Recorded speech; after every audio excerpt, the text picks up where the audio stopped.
Hello guys, you are very warm welcome to our channel love story teller. और guys आज मैं आप लोगों के साथ एक न्यू शियांगवेन फैन फिक्शन लेके आई हूँ। ये ट्विन अल्फा बेस्ड है, जिसमें हमारा वे वुशन और वींग दो ट्विन ब्रदर हैं। इनका जो बॉटम है वो शेयर्ड ओमेगा, जो कि हमारा होगा वो होगा लवांगची को ये दोनों भाई शेयर करेंगे। और गाइस यहाँ पर लवांगची की शादी दोनों वेवोशन और विंग से होगी। ये कॉन्सेप्ट मुझे मेरे एक फ़ैन ने रिकमेंड किया था, मुझे ये कॉन्सेप्ट थोड़ा अच्छा लगा, तो मैं सोच रही हूँ कि इस पर स्टोरी बनाई जाए और मैंने आप लोगों के लिए एक स्टोरी लेके आई हूँ। हाँ, ये स्टोरी शॉर्ट रखनी है, बड़ी रखनी है या मीडियम रखनी है, ये कमेंट सेक्शन में ज़रूर बताइएगा। और जो मेजोरिटी के साथ आप लोग बोलेंगे वो वैसे ही मैं स्टोरी को आगे कंटिन्यू करूँगी। तो चलिए स्टोरी का छोटा सा ओवरव्यू देती हूँ, पार्ट 1 आप लोगों के साथ शेयर करती हूँ। जैसे कि मैंने बताया कि वांगजी जो है यहाँ पर वे वुशन और विंग से उम्र में काफ़ी छोटा है। यहाँ पर वांगजी जो था वो एक छोटे से गांव में रहा करता था। वांगजी का एक छोटा सा गांव था जहाँ पर उसके जो पेरेंट्स थे ना, वो ऐसी खेती बाड़ी करके अपना रोज़ बसर किया करते थे। और वांगजी उनमें सबसे ज़्यादा पढ़ाई में आगे था। इवन उसकी पूरी फैमिली पढ़ाई में आगे थी। यहाँ पर चिंगनजुन, मैडम लैन और हमारे जो अंकल चिरन थे वो साथ रहा करते थे। उनका वांगजी का बड़ा भाई था चिरन, जो कि यहाँ पर काम किया करता था। और यहाँ पर जो हमारा वांगजी था वो भी इस पूरी फील्ड में काम भी करता था, पढ़ता भी था, लेकिन वो पढ़ाई में बहुत ज़्यादा ब्रिलियंट था। घर के हालातों को देखते हुए चिरन ने यहाँ पर अपनी पढ़ाई को जारी रखा, लेकिन साइड बाय साइड उसने अपनी खेती बाड़ी और बाकी सब पे ध्यान लगाया। लेकिन वो हमेशा से चाहते थे कि जैसे शिचन ने अपने आप को छोड़ दिया, चिरन ने भी सेक्रीफाइस किया चिंगनजुन और मैडम लैन, जो कि बहुत ज़्यादा पोटेंशियल रखती थी, लेकिन वो अपने गांव के लोगों को भी यहाँ पर खेतीबाड़ी में इंडल्ज करके यहाँ पर पैदावार करना चाहती थी। इवन वो अपग्रेड करना चाहती थी इस पूरे सिस्टम को। तो वो सारी फैमिली मिलके, ताकि कोई भी किसी गरीब फार्मर को दबाए ना, उनके हक के लिए यहाँ पर रहना ज़्यादा उन्होंने ज़रूरी समझा। उनकी एक स्कूल टाइम पे एक फ्रेंड हुआ करती थी मैडम लैन की, कांगसे सरन, और वो लेंचरन और चिंगनजुन की क्लास में थी। वहीं पे हमारे प्यारे से चिंगनजुन और हमारी प्यारी सी मैडम लैन का अफेयर शुरू हो गया था। दोनों ने आगे चल के शादी भी कर ली थी। और कांगसे सरन, जो कि अंकल चिरन को काफ़ी पसंद हुआ करती थी, लेकिन उन्होंने अपनी मनपसंद के बंदे से ही शादी कर ली थी। कांगसे सरन बहुत नोटी थी, बहुत ही प्यारी थी, और जिसकी वजह से उन्हें सारे लोग बहुत ज़्यादा पसंद करते थे। चिंगनजुन सिर्फ मैडम लैन से ही अट्रैक्टिव थे, लेकिन उनसे कांगसे सरन से जो लेंचरन थे वो, और यहाँ पर जियांग सेक्ट के जियांग फैमिया भी बहुत ज़्यादा कहीं ना कहीं उनसे अटैच रहते थे। यहाँ पर कांगसे सरन ने अपने मन पसंदीदा इंसान को चूज़ किया, और जिसके बाद उन्होंने अपनी लाइफ में बहुत कुछ अचीव कर लिया। उनके पास आगे चलकर वो गांव छोड़कर शहर में जाकर बस गई। शहर में उन्होंने बहुत बड़ी कॉर्पोरेशन बनाई, और जहाँ पर उनके ट्विन बच्चे भी हुए, जिनमें से एक बड़ा बेटा वेवुशन था और दूसरा विंग। वेवुशन ने घर की ही कारोबार को संभालने की अपने ऊपर इच्छा जताई, और उसने अपनी कंपनी को टेक ओवर कर लिया। वहाँ पर वो अपने पिता वी चांगसे का हाथ बटाने लगा। और जो हमारा विंग था वो मस्त मौला था। उसे फोटोग्राफी, उसके अलावा उसे कारपेंटर जैसा काम करना पसंद था। ऐसा नहीं था कि वो कारपेंटर था, बल्कि वो बहुत ही अलग अलग इनोवेटिव चीज़ें बनाता था। जैसे कि आर्टिफिशियल इंटेलिजेंस से रिलेटेड वो बहुत सारी चीज़ों को बनाता था, जैसे रोबोट्स बनाने, नए नए गैजेट्स बनाने, क्योंकि वो लोग बहुत अमीर थे तो उनके पास पैसे की कमी थी ही नहीं। लवांगजी से लगभग वो सारे के सारे 6 साल बड़े थे। लवांगजी, जो कि अभी अभी यूनिवर्सिटी में एडमिशन लेने आया था। लवांगजी ने यहाँ पर अपनी 12th में बहुत अच्छे नंबर लेके आया था और स्कॉलरशिप मिल रही थी। उसके पेरेंट्स उसे प्रोत्साहित करते हैं कि बेटा जाओ, शहर में जाओ, पढ़ो लिखो, और तुम अगर वहाँ से पढ़कर यहाँ वापस आओगे, काम करोगे, तो लोगों को बहुत ज़्यादा बेनिफिट मिलेंगे। तुम वहाँ पर शिक्षा दीक्षा लो और वहाँ से वापस आओ। लेकिन लवांगजी यहाँ पर अपने गाँव के लोगों को, अपने भाई बंधुओं को, अपने रिश्तेदारों को छोड़ के जाना नहीं चाहता था।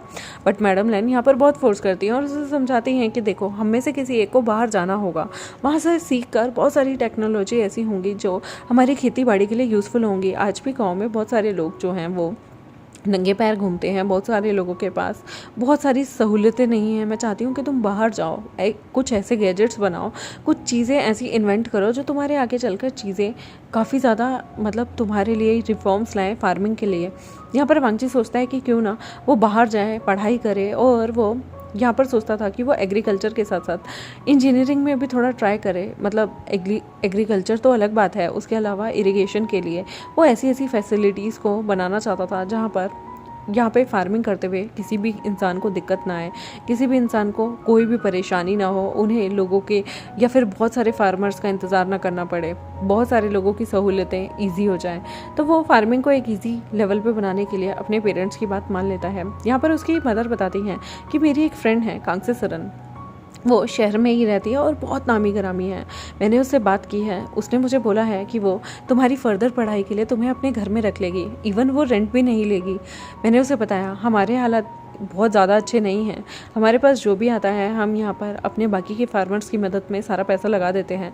तो उसने कहा है कि वो यहाँ पर चाहती है कि तुम दिल से उसके पास आओ, जैसे कि हम बचपन के दोस्त रहे हैं। एक टाइम में जब वो बाहर जाना चाहती थी तब मेरे पेरेंट्स ने उसकी मदद की थी और तब वीजांग से बाहर गए हमारे पैसे लेकर और उन्होंने अपने इस्टेब्लिश किया खुद को। आज बारी आई जब रीपे करने की, तो मेरी दोस्त ने कहा है कि वो तुम्हें उन पैसों के बदले 3 साल अपने पास रखना चाहती हैं। यहाँ पर मैडम जो लैन थी ना, वो बहुत खुश थी क्योंकि उनकी फ्रेंड ने उनकी वो चीज़ें याद रखी और उनका दिल आज भी इतना बड़ा है कि इतना बड़ा होने के बावजूद भी ऐसा नहीं है कि वो बीच बीच में कभी आई नहीं। उन्होंने जब जब आपदा पड़ी, जब जब यहाँ पर पानी की ज़रूरत पड़ी या फिर लैंड सूख जाती थी, तब तक वो बड़े बड़े ऑफिसरों को फ़ोन करके यहाँ पर पानी की ज़रूरत पूरी करवा दिया करती थी। इवन वो बहुत सारे पैसे भी भेजती थी जब फसल ख़राब हो जाती थी तो फार्मर्स को भूखा ना रहना पड़े, इसलिए मैडम वे ने उन्हें बहुत बार पैसे भी भेजे, बहुत सारी चीज़ें, बहुत सारी छुप छुपा कर हेल्प की है। और यहाँ पर वो लवांगजी को भी कहती हैं कि तुम्हें वहाँ जाना होगा और अपनी पढ़ाई को पूरी करना होगा। वांगजी जो है वो, जो कि अपनी माँ का हमेशा से फेवरेट रहा है, लाल जैसे कहते हैं ना, एक लाल है जिसे हम अपने बिल्कुल सीने से लगा के रखते हैं, बिल्कुल वांगची वैसे ही था। और मैडम लैन जो थी ना, वो पहले तो उसे बहुत ज़्यादा एक्साइटेड होकर भेजने के लिए बहुत ज़्यादा उत्सुक होती हैं, लेकिन फिर उनका एक माँ वाला हृदय बीच में आ जाता है। और जब वांगची जब सारी पैकिंग कर रहा था ना, तो वो थोड़ी इमोशनल फील कर रही थी, बट वो ये जानती थी कि अगर मैं इमोशनल रही और वांगची के सामने मैंने ज़रा सा भी ये दिखाया ना कि नहीं नहीं वांगची तुम मत जाओ, तो उन्हें पता था उनका लाल, उनका प्यारा सा वांगची बिल्कुल नहीं जाएगा। तो यहाँ पर वो वांगची को बार बार कहती हैं तुम जल्दी जाओ अपनी क्लास में एडमिशन लो। उन्हें ये डर था कि जिस तरह से वांगची को स्कॉलरशिप मिल रही है, ऐसा ना हो बहुत सारी यूनिवर्सिटी से बहुत सारे लोग आ जाएं और वांगची की स्कॉलरशिप छूट जाए। बट वो ये नहीं जानती थी कि वे चैंग से एक छोटे मोटे इंसान नहीं थे, बहुत बड़े बिजनेसमैन थे और उनका बेटा वेवुशन भी बहुत बड़ा बिजनेसमैन था, जिससे कहकर उन्होंने एक फ़ोन घुमाया था और वांगची की सीट को रिजर्व करवा दिया था। इसलिए नहीं रिजर्व करवाया कि उनके पास पैसा था, धन दौलत थी, बल्कि इसलिए रिजर्व करवाया क्योंकि उन्होंने ऑनलाइन वांगची की सारी मार्कशीट्स अवेलेबल करवा दी थी। और जिसकी वजह से जब उन्होंने देखा कि वांगची में वो पोटेंशियल है, तो उन्होंने वांगची के लिए ऑलरेडी एक सीट बुक कर दी थी।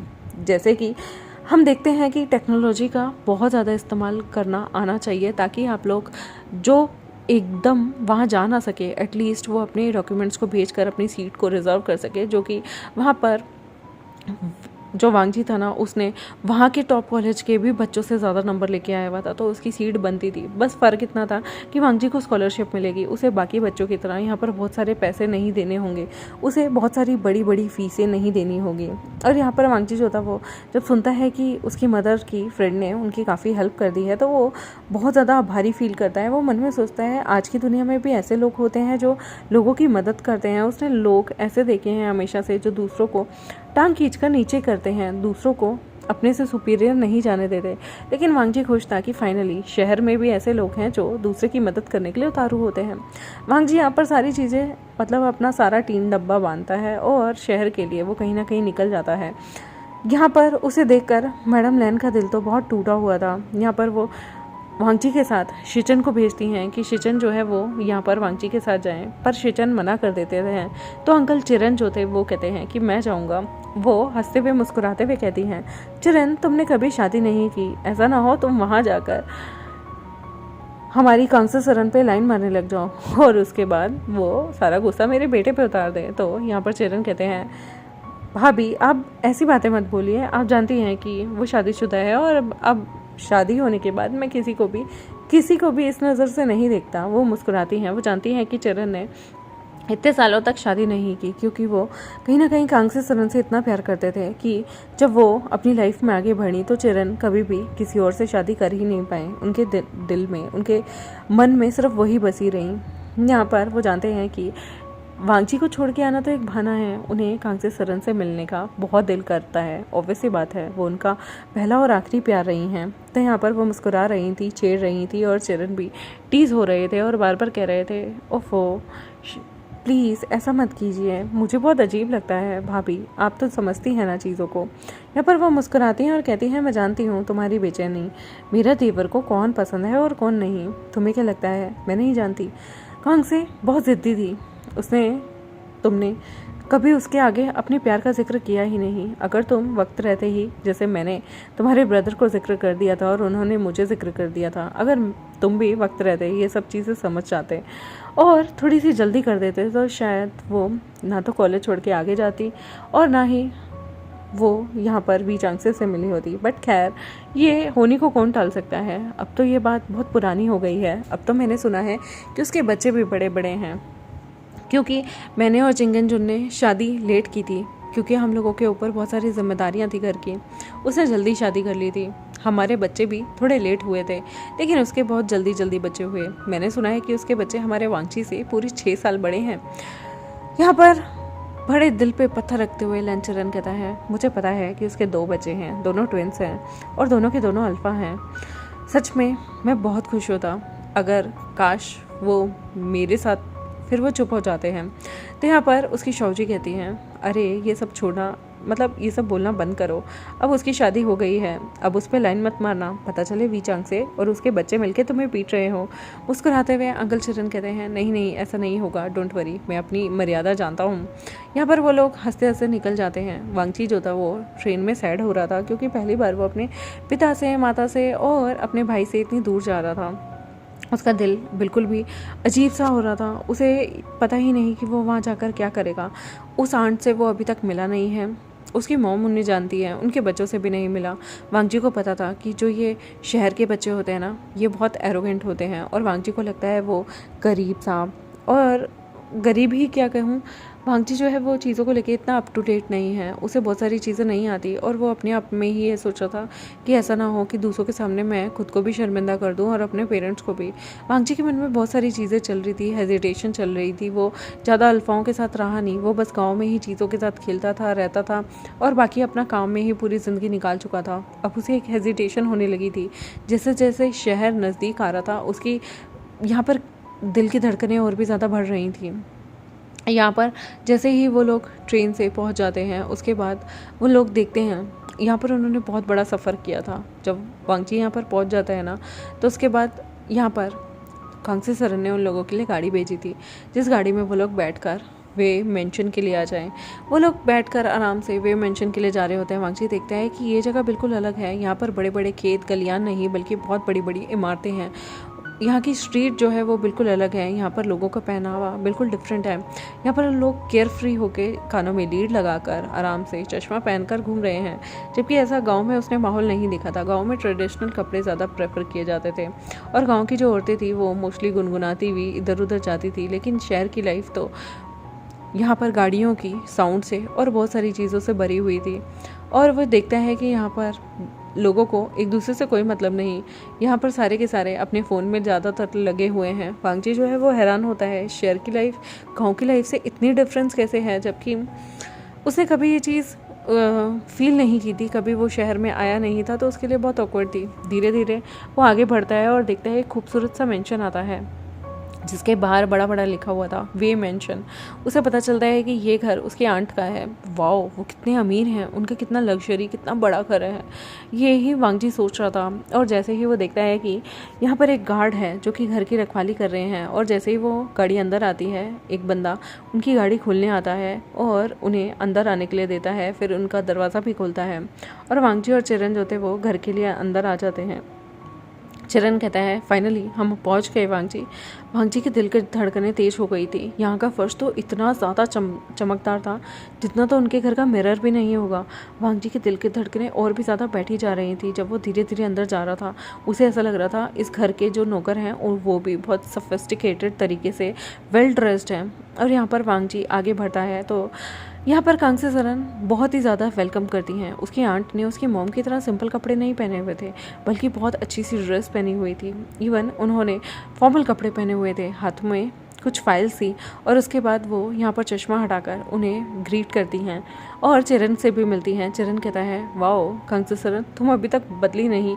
तो वो कहती हैं चिरन माय डार्लिंग, तुम कहाँ बदले हो, देखो तुम आज भी वैसे के वैसे हो, तुम शादी क्यों नहीं करते। तो वो कहता है क्योंकि तुम जैसी कोई मिली नहीं ना इसलिए। तो वो कहते हैं चिरन तुम भी कितने फ्लर्टी हो, ओफो वांगची तुम कितने दुबले पतले हो गए हो, अब शहर आ गए हो ना, तुम बहुत सारा खाना खाना और मोटे ताजे हो जाना, वैसे तुम बहुत बहुत प्यारे हो, कितने प्यारा बेटा है ओमेगा। सच में मेरे 2 अल्फा बेटे हैं लेकिन वो घर पे कभी रहते ही नहीं। यहाँ पर वो कहती हैं घर पे कोई है क्या, वो अपने नौकर से पूछती हैं। तो नौकर कहता है सिर्फ घर पे छोटे मालिक हैं यानी कि विंग हैं। यहाँ पर वो पूछती है ओह वेवोशन कहाँ है। तो वो बोलते हैं कि वेवोशन जो है वो काम पे गए हैं और जो छोटे मालिक हैं वो आपको पता ही है पीछे जो वर्कशॉप है उसमें काम कर रहे होंगे, वो अपने गैजेट्स पे ही ज़्यादातर काम करते रहते हैं। तो वांगची कहता है गैजेट्स क्या होते हैं। तो वो बताती है कि मेरा बेटा ना जैसे कि तुम देखते होगे लकड़ी का काम ये सब, वो ऐसे ही आर्टिफिशियल इंटेलिजेंस को यूज़ करके कभी रोबोट कभी कुछ बनाता रहता है। और ये सुन के वांगची बहुत फैसिनेट होता है कि कोई इंसान रोबोट बना सकता है, वाह। और ये घर एकदम महल जैसा था, उसकी आंखें चौंधिया गई थी। यहाँ पर उसकी जो आंट थी यानी कि हमारी मैडम वे थी, वो एकदम से बोलती हैं जाके विंग को बुला के लेके आओ। तो वो कहते हैं उन्होंने सीधा मना किया है कि वो अभी बाहर नहीं आना चाहते, वो अपनी एक्सपेरिमेंट पे काम कर रहे हैं मैडम, अगर हम वहाँ गए तो हमें बहुत ज़्यादा सज़ा मिलेगी। तो वो कहती है ठीक है रहने दो, जब वो फ्री होगा अपने आप आ जाएगा। चलो वांगची मैं तुम्हें तुम्हारा घर दिखा देती हूँ, थोड़ा बैठो कुछ खाओ पियो। यहाँ पर वो वांगची को कुछ खाने पीने के लिए देती हैं। वांगची बहुत भूखा था, बहुत देर से उसके पेट में गुड़ भी हो रही थी लेकिन वो शर्म में कुछ खा नहीं पाता। लेकिन यहाँ पर भी चांग से समझती थी कि वांगची की हेजिटेशन कैसी है, तो वो वांगची को शर्माती नहीं बल्कि प्लेट भरकर खाने के लिए दे देती हैं और कहती हैं शर्माओ मत, ये तुम्हारी आंट का घर है, इसे अपना घर समझो और तुम्हें घबराने की कोई ज़रूरत नहीं, ये महल सिर्फ बड़ा है लेकिन यहाँ पर तुम्हारी आंट का जो दिल है ना वो बिल्कुल तुम्हारी मदर जैसा है, तो तुम्हें टेंशन लेने की कोई ज़रूरत नहीं। और कोई भी अगर तुम्हें यहाँ बुली करता है ना तो मुझे बता देना। वांगची यहाँ पर नोट करता है और वांगची को ऐसा लग रहा था जैसे वाओ उसे कितनी प्रिविलेज मिल रही है। तभी यहाँ पर चिरन कहता है खंग से मुझे कल सुबह ही वापस जाना होगा। वांगची यहाँ पर अपने अंकल का हाथ पकड़ता है और कहता है अंकल आप इतनी जल्दी क्यों जाना चाहते हैं। तो कहते हैं मैं बस तुम्हें छोड़ने आया था, तुम जानते हो कि अब मार्च का टाइम आ गया है, फसलों की कटाई का टाइम आ गया है, तो बेटा मुझे जाना होगा, सबको मेरी ज़रूरत है। यहाँ पे खंगसेसरन कहती हैं ओफो चिरन मुझे लगा था इस बार तुम आओगे तो हम लोग काफ़ी देर बात करेंगे, काफ़ी घूमने जाएंगे, लेकिन तुम हर बार जल्दीबाजी में आते हो, मुझे ये चीज़ बिल्कुल अच्छी नहीं लगती। जैसे ही वो ये बोलती हैं तो वो मुस्कुरा के कहते हैं अब क्या करूँ, मैं बूढ़ा हो रहा हूँ ना, और वैसे भी तुम अब और भी ज़्यादा जवान हो गई हो, ऐसा क्या खाने लगी हो। मुस्कुराते हुए खंगसेसरन कहती हैं मैं क्या खाती हूँ, तुम्हें पता ही होना चाहिए, एक पत्नी पति का सिर ही खाती है और कुछ भी नहीं खाती। और ये मुस्कुराकर जब वो बोलती है तो यहाँ पर चिरन भी हंसने लगते हैं और कहते हैं थैंक गॉड मैं सिंगल हूँ, वरना मेरा भी कोई सिर खा रहा होता। बेचारा पुअर वी चांग से। यहाँ पर वो बड़ा है पत्थर रख के इस मुस्कुराहट के साथ बोलते हैं, लेकिन वो जानते थे कि खंगसेसरन बहुत ही अच्छी वाइफ है। गाइस देखते हैं जब पहली बार वांगची की मुलाकात होगी वेवोशन और विंग से तब कैसा लगेगा। विंग जो कि अपने मस्ती में मस्त रहने वाला इंसान है और वेवोशन जो कि बहुत कड़क है, जब ये इन दोनों भाइयों से मिलेगा तो उसका क्या एक्सप्रेशन होगा। वो बेचारा उनके सामने खुद को कहीं नीचा तो महसूस नहीं करेगा, कहीं ऑकवर्ड तो फील नहीं करेगा। देखते हैं आने वाले एपिसोड में, तब तक मेरे चैनल को सब्सक्राइब, वीडियोस को लाइक, बेल आइकन को प्रेस कर दें। Thank you very much, bye bye.